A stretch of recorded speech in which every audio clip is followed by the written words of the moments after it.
everybody, it's Whitney from All the Shelves. I'm here today to do a review / discussion of two books that I recently read. The first one is The Silkworm by Robert Galbraith, aka J.K. Rowling, and the second one is Broken Harbor by Tana French. I read both of these in the last couple of weeks, and they've kind of gotten me thinking about classical detective fiction versus hard-boiled detective fiction, and where these two novels might fall in those two genres. I was inspired to think about these things because a couple different booktubers are focusing on reading mysteries in March. I don't know what it is about March or this time of year, but it has inspired people to pick up mystery, crime, thriller type novels. So the first one is #March Mystery Madness, and that's being hosted by Troy Towell and Lizzie Faye Loves Books. They have a series of challenges that you can do as a kind of like readathon, some cozy mysteries and mysteries from another country, or pet detectives, which was something I had never heard about. But Troy has informed me that a pet detective is when a pet helps solve a mystery, so that's definitely something that I have to read. And the other mystery readathon is hosted by Words of a Reader, and the hashtag is mysteriesinmarch. So I will link those down below if you're interested in checking out those read-along, readathons, discussions, mystery bonanzas. In my life, I have been way more interested in hard-boiled detective novels than I have been in classical detective fiction, but the differences between the two genres are so interesting, and I really do want to read more classical detective fiction a la Sherlock Holmes or Agatha Christie novels or Dorothy Sayers. I'm interested in those different genre tropes, so I want to talk a little bit about the differences between the two genres. A lot has been written about these two genres and what distinguishes them and what led to hard-boiled fiction developing. I get my information from John Coelty's book. It's a long title. Adventure, Mystery, and Romance, Formula Stories as Art and Popular Culture. All detective fiction, both hard-boiled and classical, have the same elements. They all have a detective, a criminal, and a victim, and they all focus on something chaotic, crazy, unexpected happening, and a detective trying to piece together the different clues to solve the chaotic, unexpected event. But the differences between the two seem to be centered on the detective. The hard-boiled detective is much different than the classical detective. The setting, which is very different in the two different genres, and the possibility of rationally solving the crime. The detective in classical detective fiction is always very capable. Often he's almost superhumanly brilliant. He can piece together every little clue, and he can always place them into a rational pattern. And he maybe has some kind of personal investment in the crime that has taken place, like usually some kind of personal connection. It was like a neighbor or a friend of a neighbor or whatever that leads him to investigating this crime.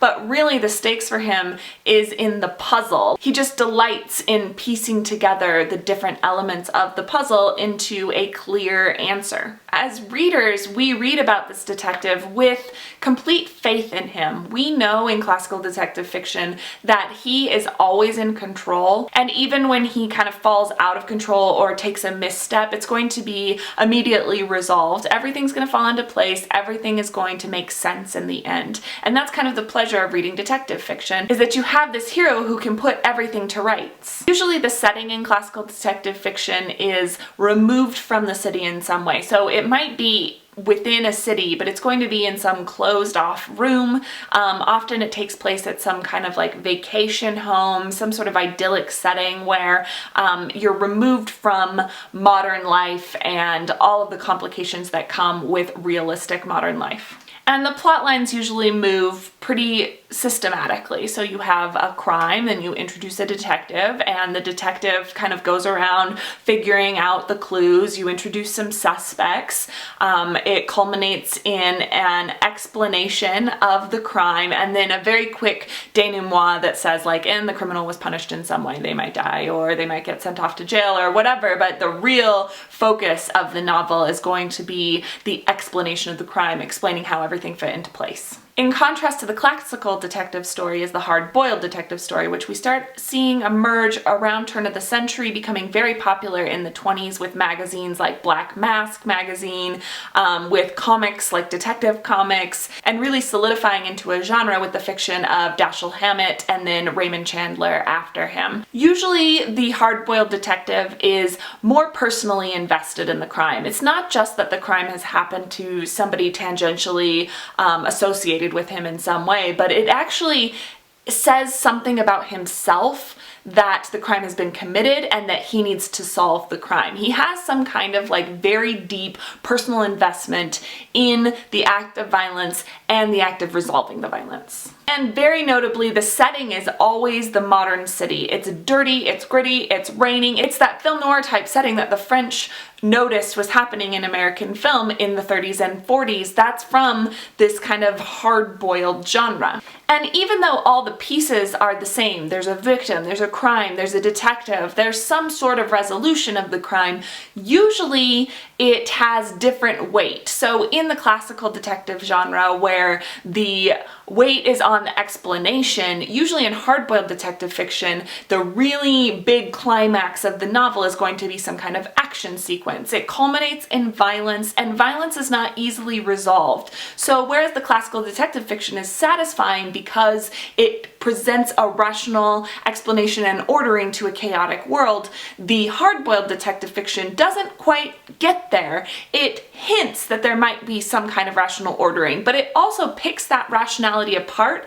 and exposes the way that rationality can sometimes be unsatisfactory and incomplete. So instead of focusing on the rational explanation of the crime, these stories usually focus on the retribution or revenge or violent aspect of resolving that crime. Alright, so enough about genres, let's talk about The Silkworm. This book is the second in the Cormorant Strike series. It's about a British detective who is a veteran of the Afghanistan war, and he comes back missing a leg, and he sets up a private investigative firm in a kind of dingy office space. So right away it feels like we've got a hard-boiled kind of setting. He has a temp who turns into a partner named Robin who helps him solve crimes and kind of helps interpret his actions, just like the Robin in the Batman stories is there so that Batman can have somebody to bounce his ideas off of. This Robin kind of serves a similar purpose. Not that she doesn't have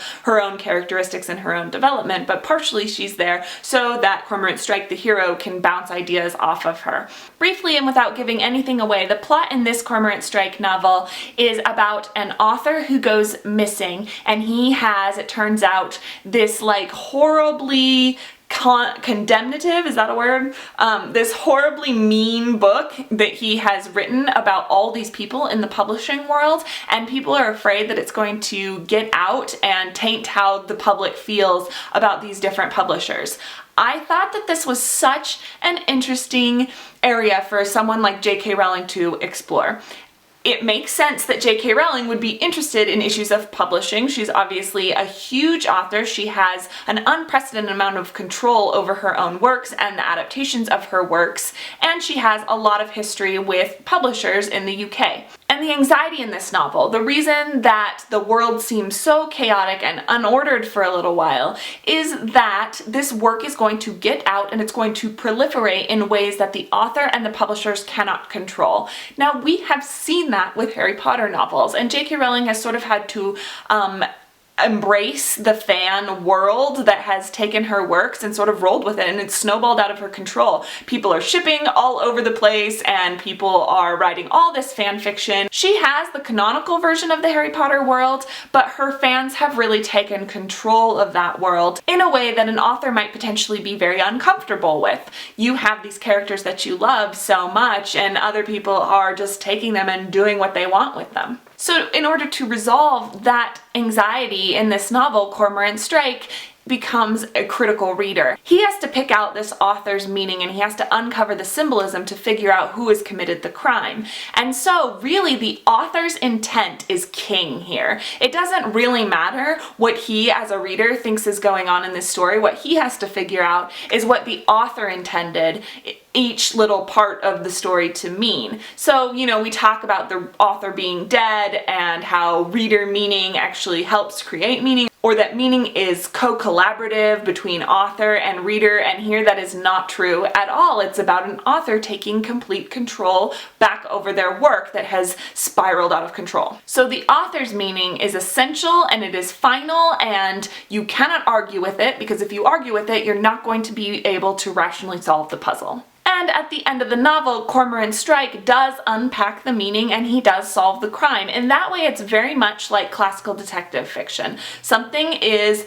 unorganized and the detective organizes it in a way that is satisfactory both to the readers and in a kind of nebulous way to the author, to the victim in the story. It's as though the victim is being avenged when their true meaning is finally unpacked. The second book that I want to talk about is far more in the line of the hard-boiled detective, which is Tana French's Broken Harbor. This book is about a seasoned detective in an Irish police squad who is trying to figure out a really horrendous murder. A family has been attacked, the husband is dead, their 2 little children are dead, and the wife is in intensive care in the hospital. The detective in this novel, whose name is Detective Kennedy, is a real by-the-books kind of guy. They keep talking about how he follows all the rules and that gives him a really high success rate or solve rate. He always solves the murders that he investigates because he follows all of these rules.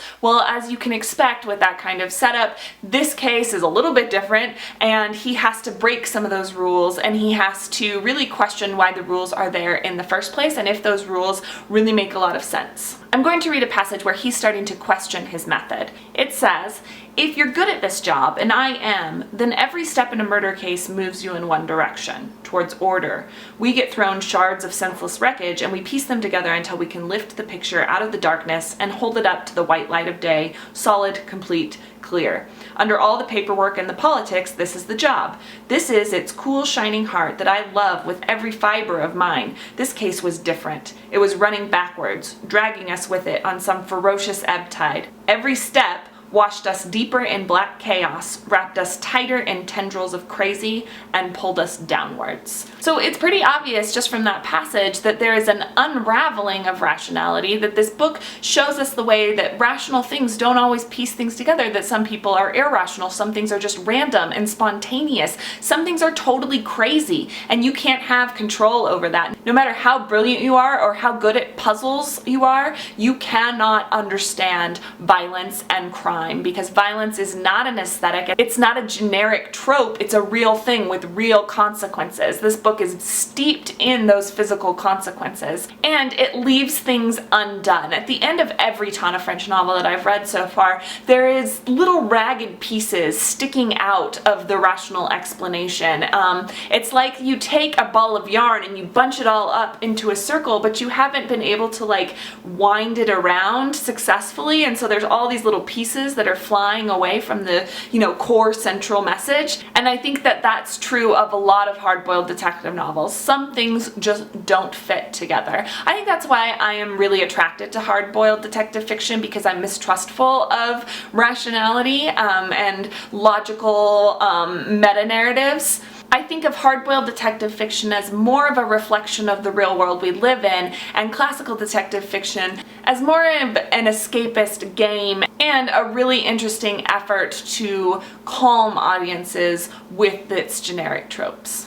So I would recommend both of these novels. They're both really interesting in very different ways. They're both violent and they're both exciting, but they both offer a very different conclusion and a very different readerly pleasure when you finish them. If you've read either of these books, please tell me about it down below. Tell me if you think I'm wrong about things fitting into hard-boiled or classical detective fiction. Let me know which genre you like best, and if you have any recommendations for me in either genre. I am spending March focusing on mysteries along with my fellow booktubers, so I look forward to hearing from you.